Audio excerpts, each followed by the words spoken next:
Tell me what's going on, what this is. I presume it's a community fundraiser for you and your family? Right. Right now we're in temporary housing since the flood, and need to move away from here for, in a couple months. They're moving this trailer that we're staying in out of the area, so it was offered up to us to stay for a couple months.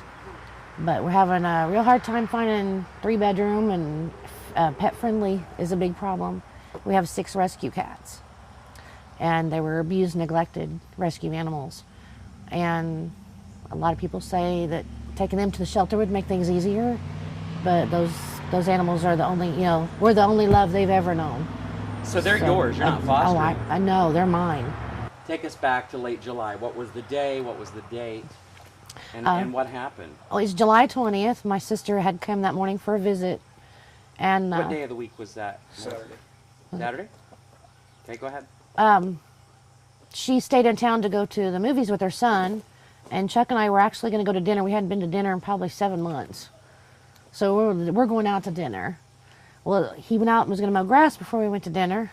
I went in, got cleaned up, and he come in, he said it got rained out. Well, it looked like it was going to move out. And I said, well, maybe it'll move out, you can finish this evening when we get back or something.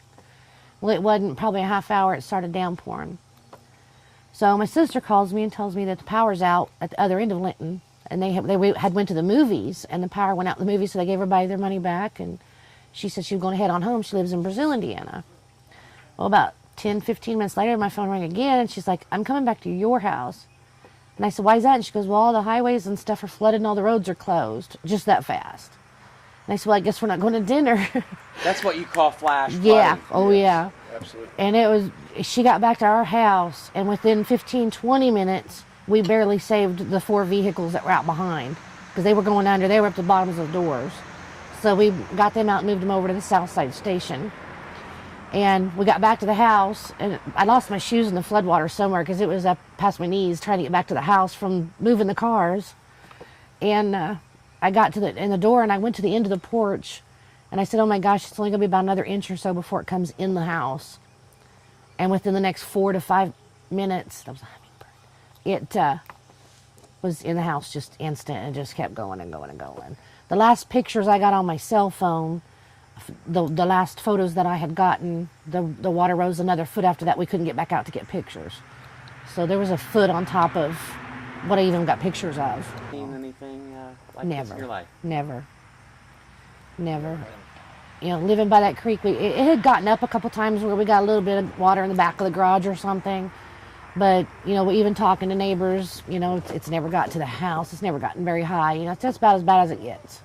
Tell me what you guys lost. Tell me why we're here today, Melissa, the financial need.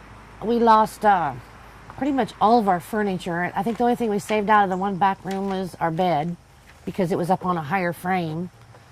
The freezer, washer, dryer, refrigerator. Oh my goodness. We think the stove is still here. We're hoping. We do have it over here. We're hoping that. How long were you in that home, that very home, the whole time you've been in Linton? No, we lived in it the last 12 years. Been buying it on personal contract for 12 years. Talk about insurance. Did you have flood insurance? Did you have homeowners? No homeowners, no flood insurance at all. To buy flood insurance here is astronomical, first of all. And second of all, it wasn't considered a floodplain. So tell us about how hard things are getting. Are you and Chuck working? You told me you're disabled. I'm disabled and waiting on a SSI decision. And then we lived in the hotel for 9 days. We finally got over here, and we had to redo this place a little bit to even be able to stay over here for a while. Just packing some stuff out of the way and things like that. It's a real nice place. Cleaning. And then we were trying to clean that out. Well, for the first few days, we couldn't get in the flood house at all, because it was a mess. And what we did take out and set in the yard or on the porch to try to dry, to hopefully save, 3 times people pulled up and took all our stuff. So what we were laying out to try to dry, people were stealing it faster than we could get it out of there.